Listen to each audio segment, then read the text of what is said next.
Hello and welcome to my newest video here on my channel. Today I'm presenting to you my newest video I uploaded. This is part 11 of my story, The Curse of Bloodlust. I hope you like the story and I hope we see us in the next part again. And then let's start right with the story and don't beat around the bush anymore. Let's start right with the story. Let's go!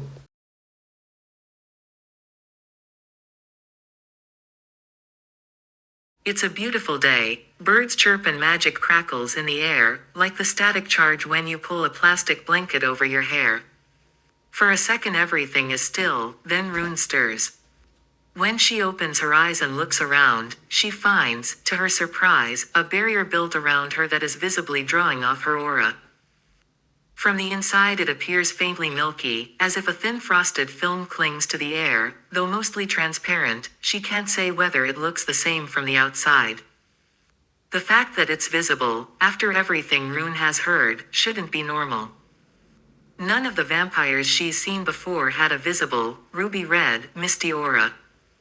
It takes her a few seconds to remember where she's heard of something similar. Her thoughts are no longer as sluggish from sleep. The scent of grass mixes with the smell of her own magic.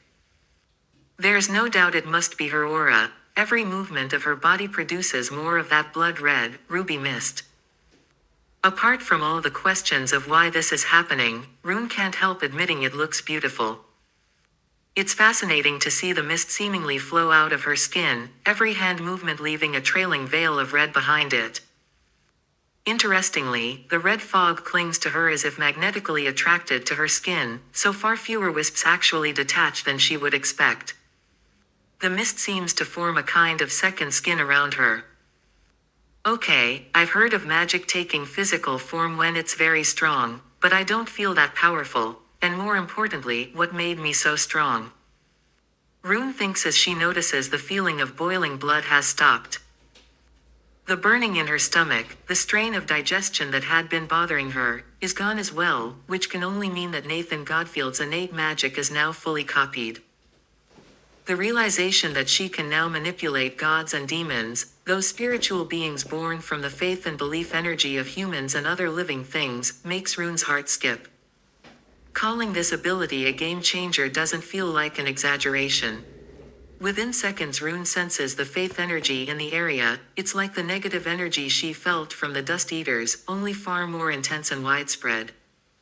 If her perception of faith energy was strong before, it is now overwhelming. Every feeling within roughly a 500-meter radius presses in on her. Every wish, every belief in something real or imagined floods her senses and nearly overloads her mind. It's too much, too many emotions, too many prayers and desires, so much that she can barely tell which thoughts are hers and which belong to others. For a few seconds it threatens to dominate her perception and make her lose herself. Then it subsides as suddenly as it began. Okay, that was intense. Nathan Godfield has my sympathy if he has to sense this whenever he creates or manipulates spirits. Now I can definitely understand how this ability is structured, much better than before. I have the impression that if I killed a spirit, I could probably revive it and keep it under my control.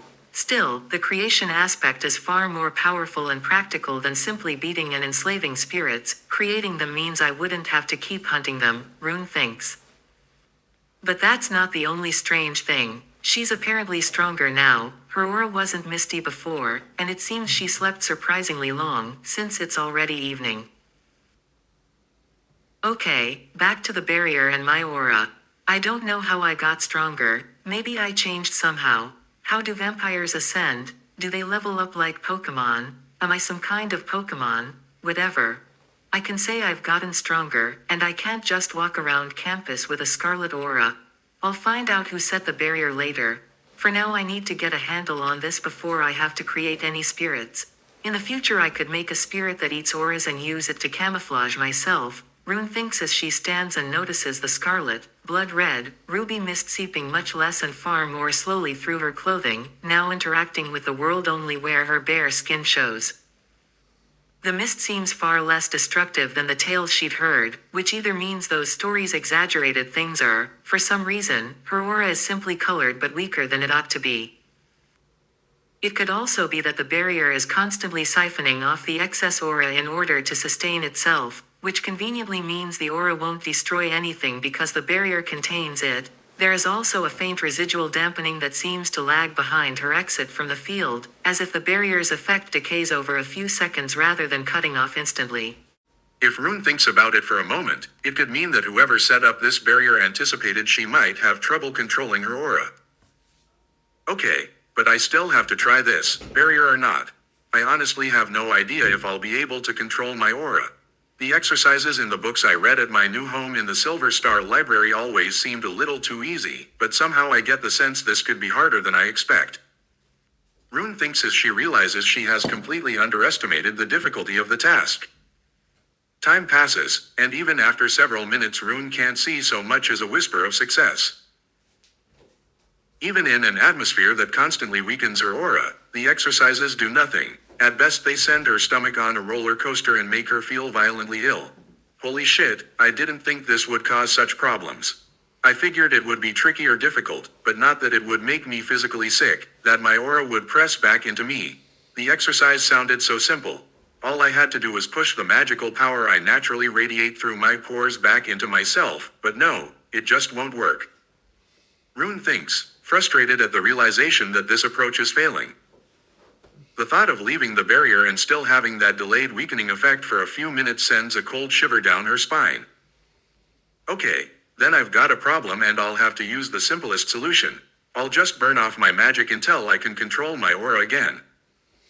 Rune thinks as she creates a fireball in one hand using silent, wandless magic, no focus, no spoken spell, and summons cold in the other. These two opposing spells cancel each other out constantly and quickly consume a huge amount of mana, which is exactly what Rune intends. After a few minutes, when she sees her magical power weakened enough that her aura becomes controllable and the red haze fades, she breathes a sigh of relief. It's ridiculous to weaken herself this way, but the alternative is leaving the barrier after its remaining minutes expire and being completely defenseless, ripping everything around her to shreds in seconds. Okay, that's solved. Now I just have to get back to my roommates. I hope they haven't worried too much. That would be annoying.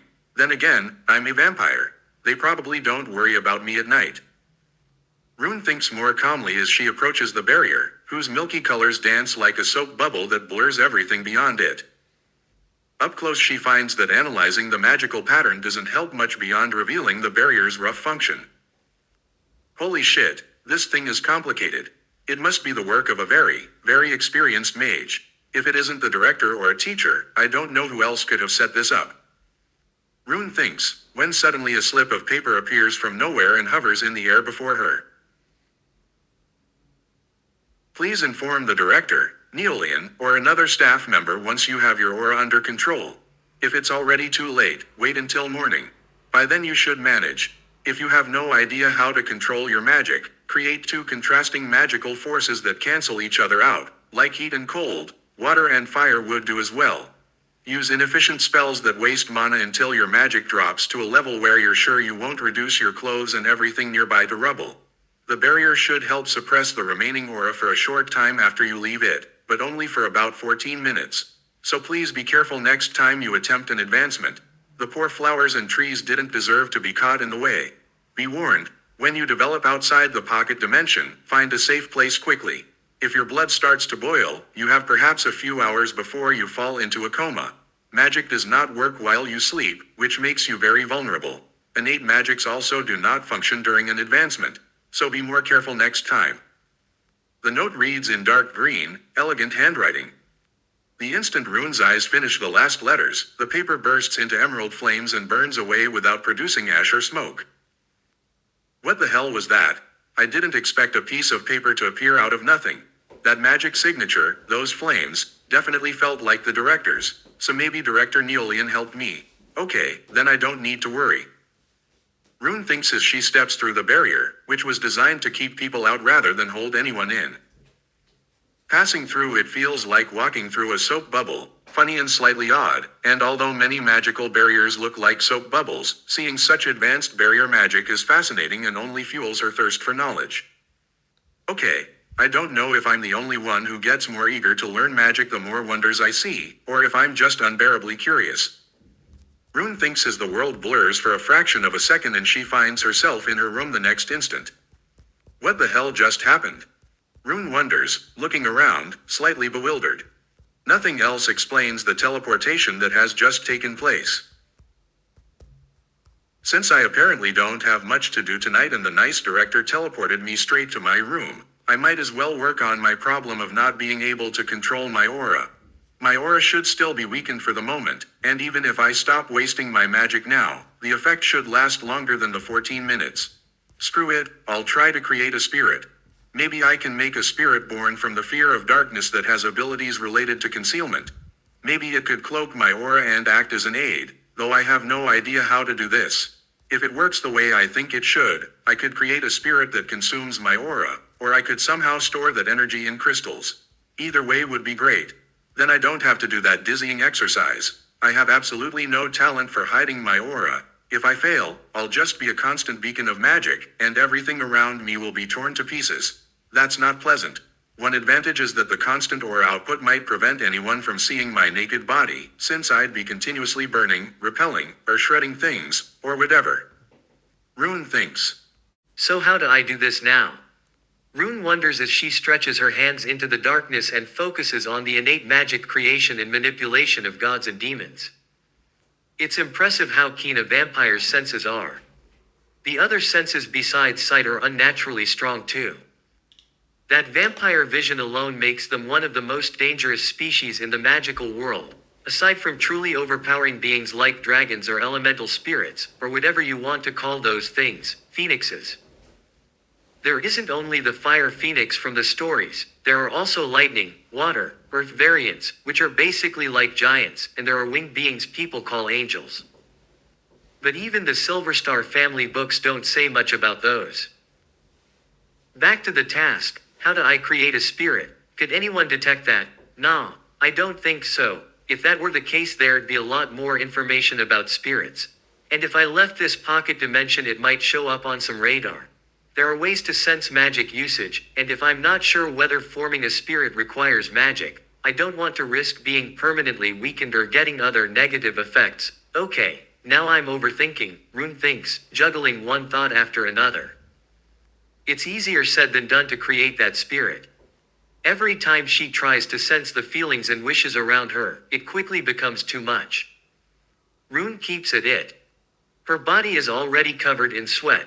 Not the exertion sweat vampires don't seem to produce, but the cold sweat a person gives off when they're ill or terrified. Just one more time, Rune tells herself as she opens her senses, and then the entire faith energy of the school floods over her. Millions of voices and feelings mix into a chaotic mash. The problem is none of the voices fade. Rune feels her perception of time and space dissolve and she threatens to lose her grip on reality. It's as if the voices dig into her body like hands, pulling her deeper into the maw of feelings and chaos. In a state where reality and unreality blur and the world turns upside down, she sees them standing in the distance, eyes like stars.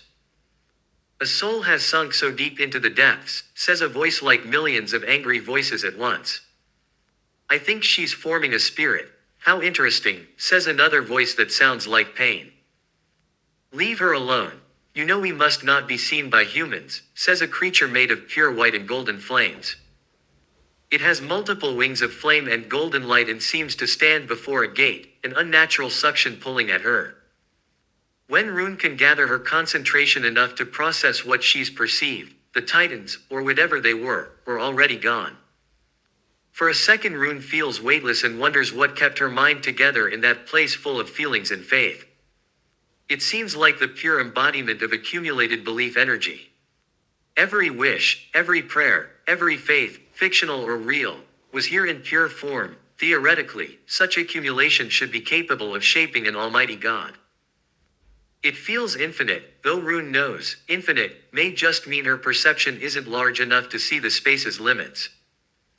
Then something clicks into place for her. It's her desire, her will to grow stronger and to live comfortably, that more or less keeps her intact, and her fear of death at the same time.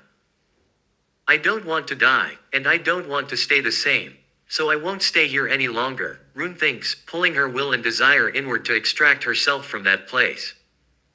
How it works precisely is unclear, but when her consciousness snaps back into her body in the strangest way, no time seems to have passed. The world blurs briefly and then everything is normal. Okay, I definitely can't go about this like that. If I keep falling into that bizarre space, I'll go mad and never get out. I can't risk it. Will and needs are the key, Rune concludes, letting feeling lead her thinking. She reaches out and grabs into the void. This time, when she lets feelings take control and stops thinking, she feels a thin thread in the air she hadn't noticed before, and suddenly it's there. Okay, that was strange. Now I have a thin black thread in my hand in my spiritual vision, if you want to call it that. So I see a black thread. What am I supposed to do with it? Rune thinks as she studies the thin black thread, which is oddly darker than anything she can imagine. Even compared to absolute darkness, the thread's consistency is visible.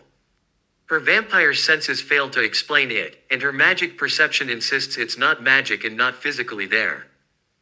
It's a pure illusion between her fingers. And yet Rune feels what it is. Her newly copied innate magic, creation and manipulation of gods and demons, tells her. What were those beings I saw back there, she wonders. Maybe it was just imagination, not something real. That was a weird drug trip I won't repeat. One thing is clear. I'll never again try to focus on the totality of all feelings and belief and desire. That's total bullshit, Rune decides as she feels the thread, fear of the dark, exactly what she wanted. It's weak, but as a base building block it will work, because a spirit made from it lacks the conditions to be strong. When Rune tries to manipulate the thread and weave something from it, she realizes there isn't a fixed shape to the feelings or belief energy, everything depends on perception. In her case, she sees those strands of feelings as threads. They aren't really physical threads, everything is about perspective.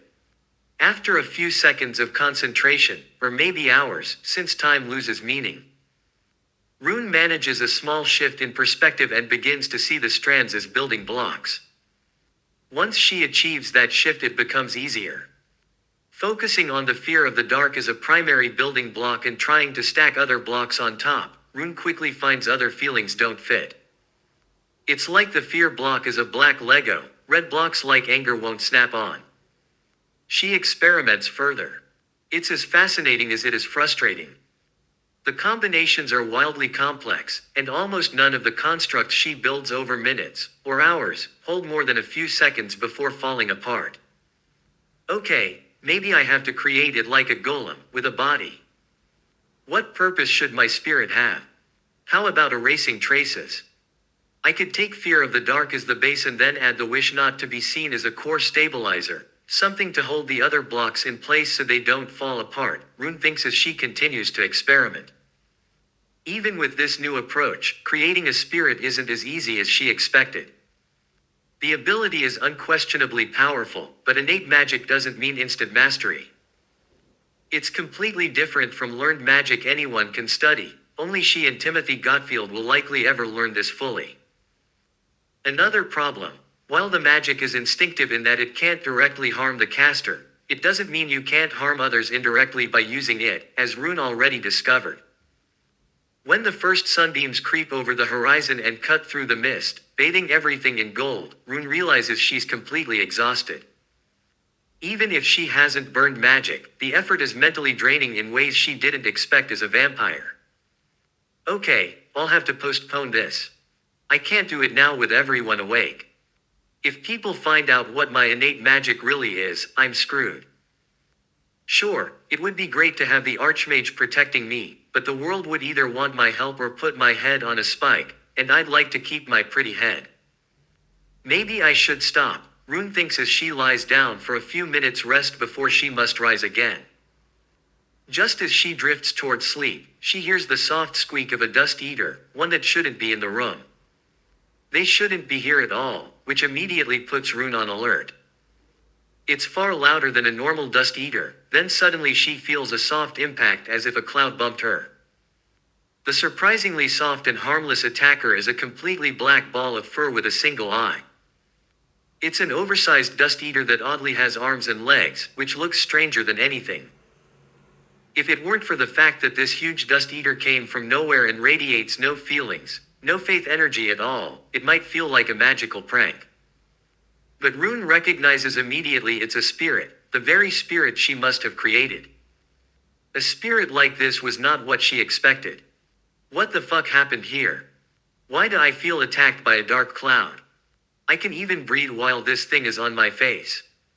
It's weird and funny. If I didn't sense it was a spirit because of the absence of magic and faith energy, I wouldn't understand it. It seems spirits can't radiate feelings the same way living beings or normal dust eaters do. Still, I can sense this spirit's presence. But what is it for and what abilities does it have? Rune thinks, surprised and motionless in bed as she's cuddled by a roughly 1-meter creature. She can't put it any other way. Physically, the creature doesn't even have the strength to lift a glass. Its consistency is unsettling. As she thinks this, her internal connection to the creature lights up in her inner eye and information appears in her mind. With a small plop, the oversized creature shrinks to the size of a marble and lands with a surprised little noise. So I can conclude my connection to my spirits feels like a golden line or a channel to them. I can communicate with them, control them, and apparently my spirit could compress its density. I still don't understand how a spirit, said to consist of pure belief energy, can exert physical influence. Energy shouldn't be mass. The energy required for a being to take physical mass would be astronomically high in physics terms, but this isn't physical energy, it's supernatural. This is confusing. I can't go around explaining it. How do I cover this up? If I say the creature just appeared and sat on my shoulder, that might be semi-believable. But people might discover its true nature. Until I understand how it works, I should keep it still and unnoticed, hide it as best I can. Rune watches as the little black dust eater pads around on its tiny feet and hands, then leaps into the shadows.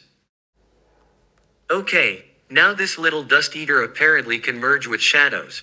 Why not? It's the fear of the dark and the unknown that makes up this spirit, Rune thinks as she tries to stand and walk to the window to open it. Her instincts warn her a moment before she acts, and her hand stops. The sense of danger isn't strong enough to feel life-threatening, but it's definitely unpleasant.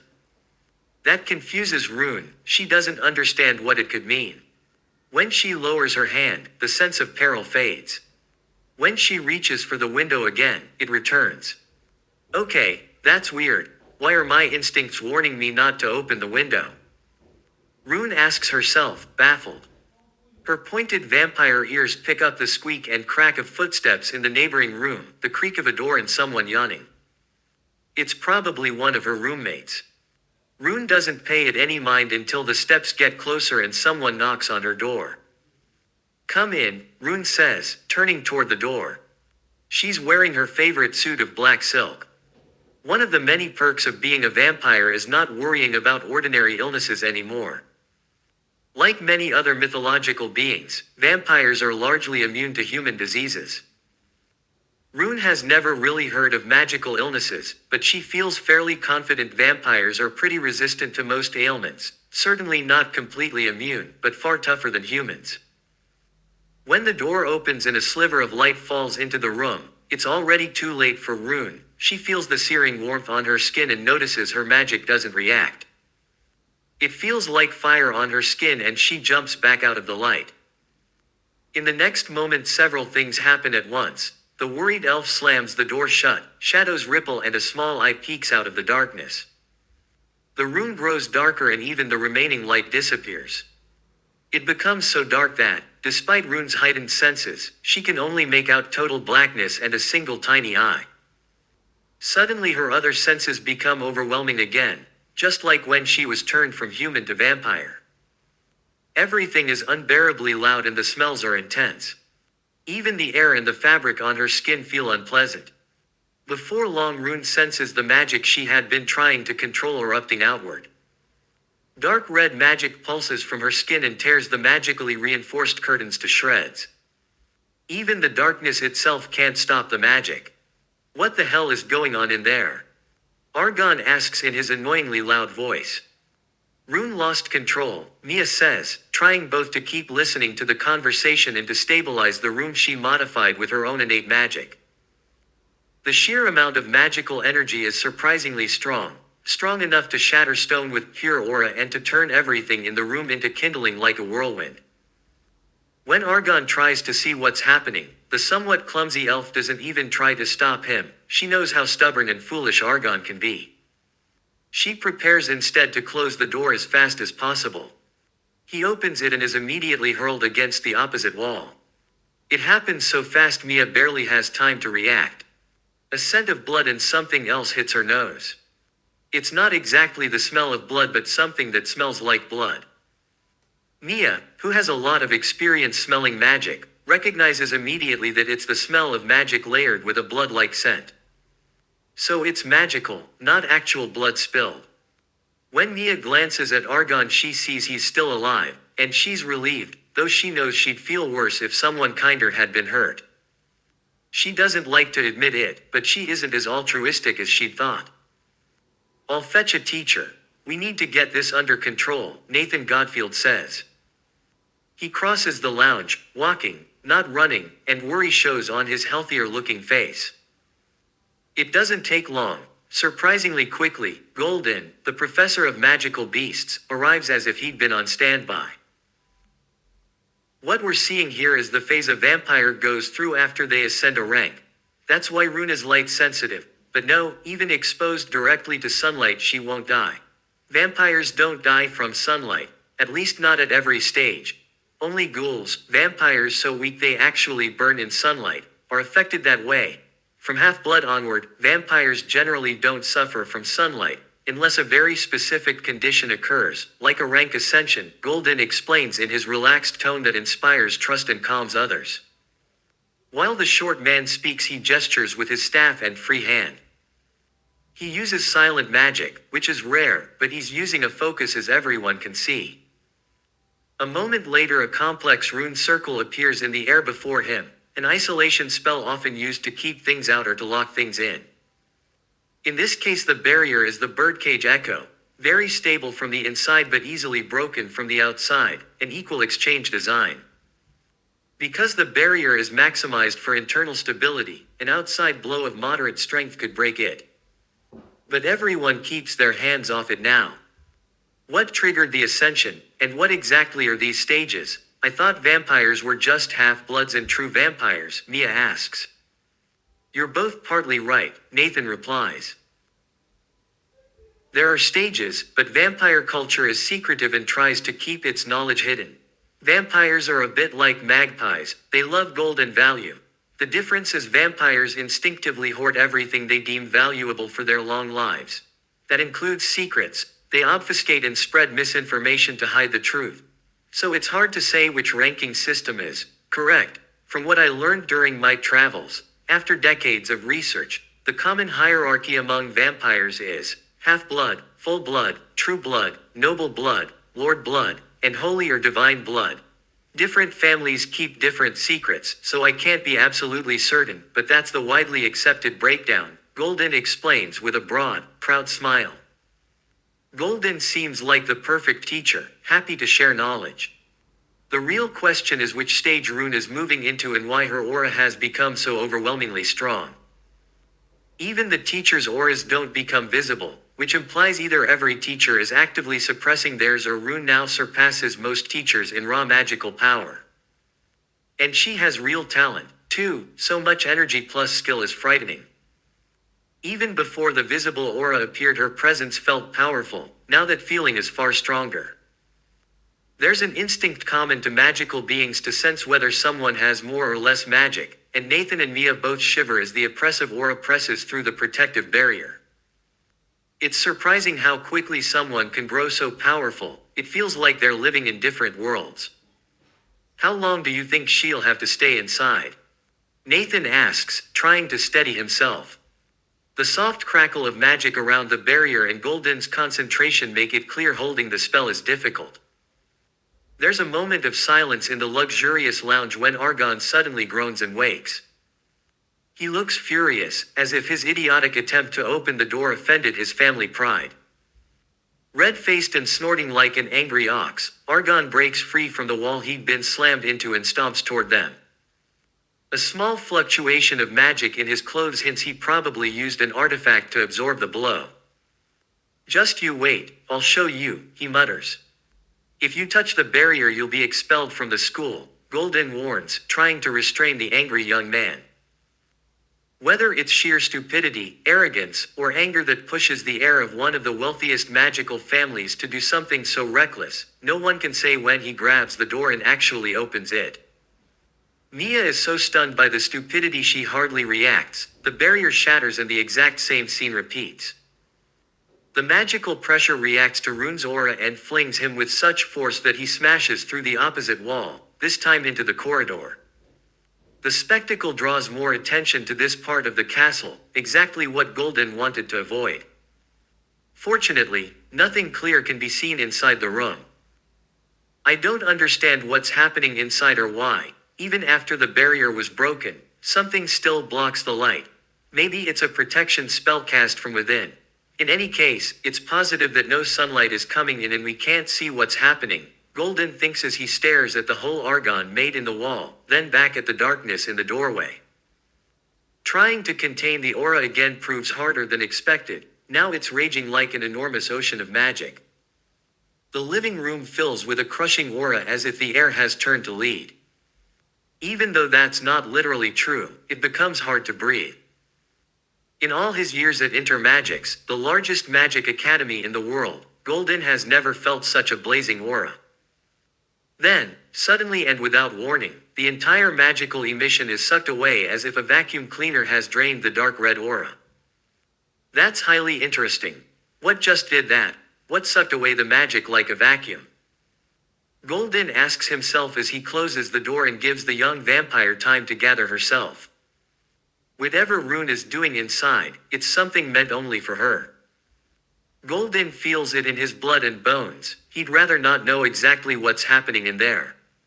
Meanwhile, inside Rune's room.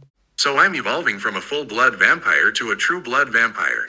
That's it, that system was the easiest to understand. I thought those categories from half-blood to holy blood were just lists of blood types, but I was wrong.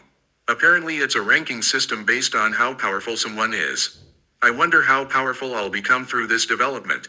It seems I already passed the main phase of the change yesterday when I slept through lunch.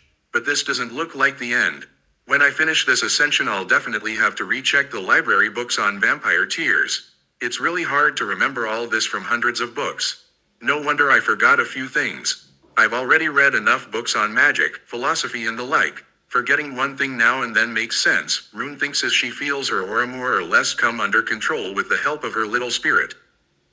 But not everything has calmed. The tingling and burning in her shoulder blades intensify. When silence falls in the room, it feels eerie for a few seconds as Rune wonders whether this can stay stable, whether her spirit can keep feeding on her aura continuously. She also notices it's a little annoying to use the little spirit constantly as an aura sink. Okay, what should I call you now? How about Little Darkness or Little Black? No, that sounds awful. I'm really bad at naming. Whatever, I'll just call you Mr. Black. Yeah, it's a dumb name, but Black is a name. That should be enough. So, can you keep eating my aura? Tell me if you have problems, she says aloud, testing the emotional connection to the first spirit she created. When Rune communicates with Blackie, she realizes the bond is more complicated than she first thought. It's not only that she can feel what the spirit feels, although spirits apparently can't create other spirits from their feelings, that doesn't mean they can't have a personality or emotions.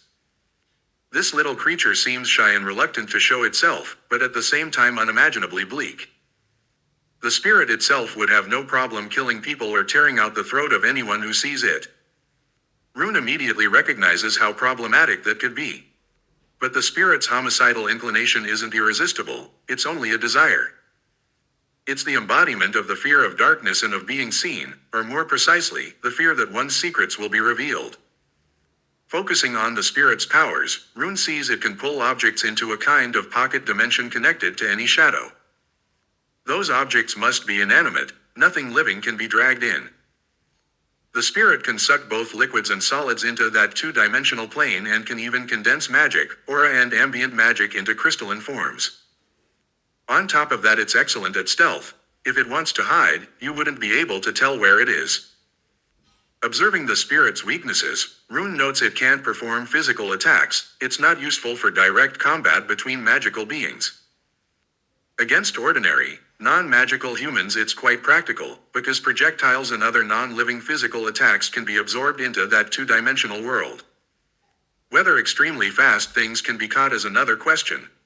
The spirit is vulnerable to intense heat and bright light.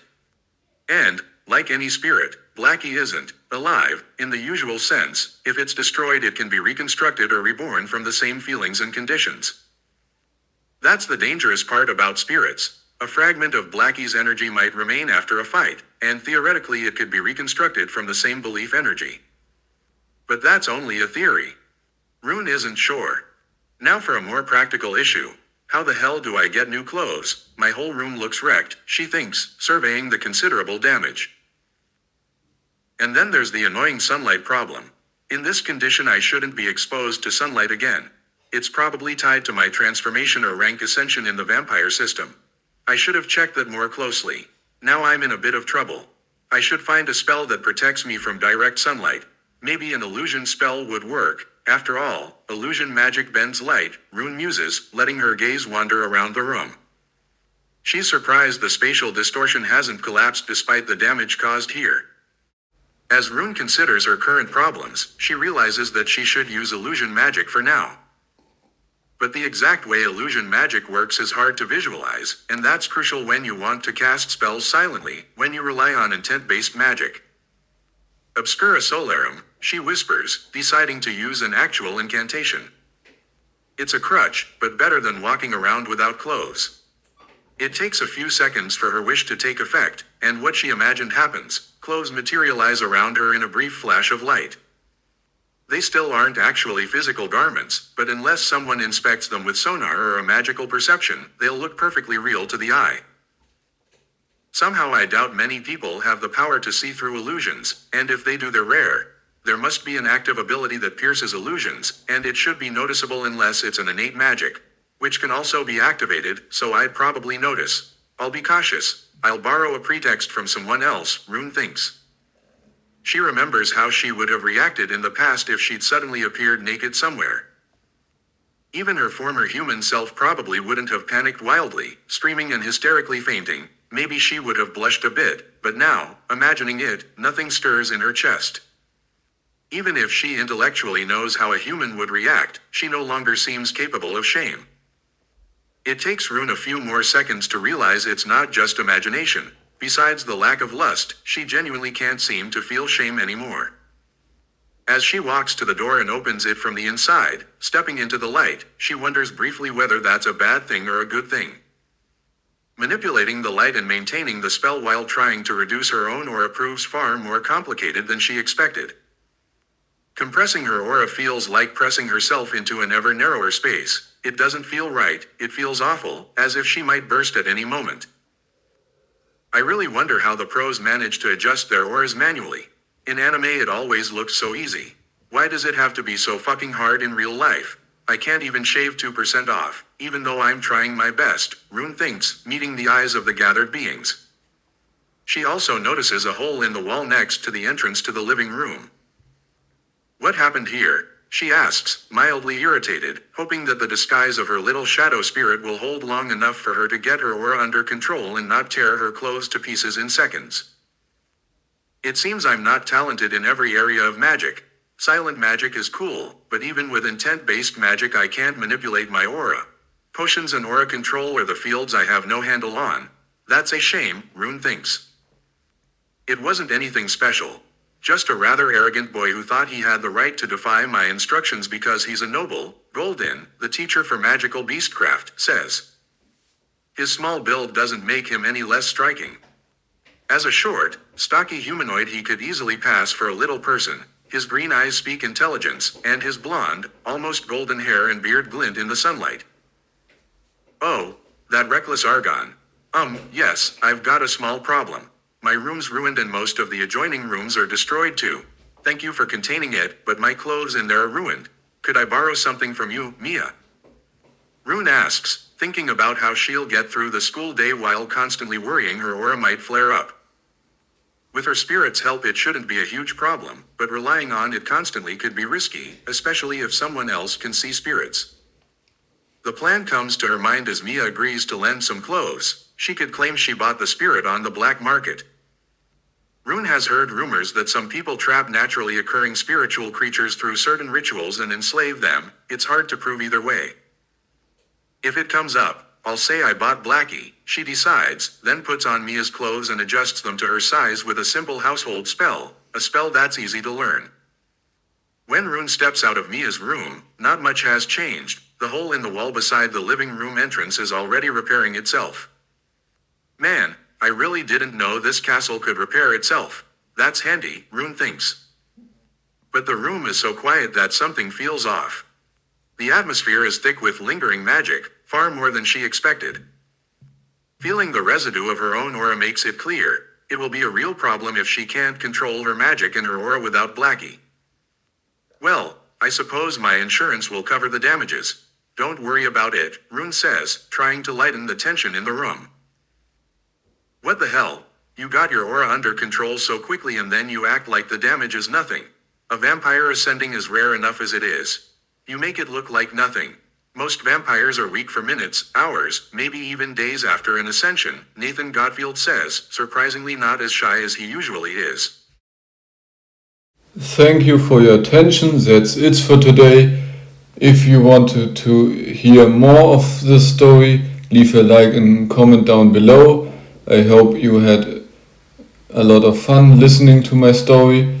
And if you now want to go to the newest video I uploaded, you can click on the left lower side of the screen on the link to the newest video I uploaded.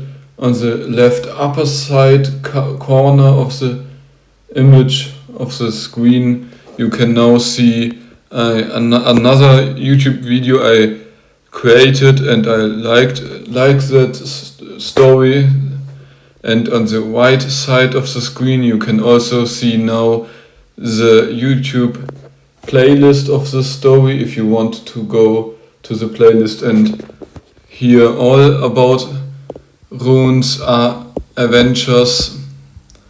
My English is not that good, so I hope you can excuse me, and then that's it for today, and I hope we see us in the next part again. Until next time, take care and goodbye.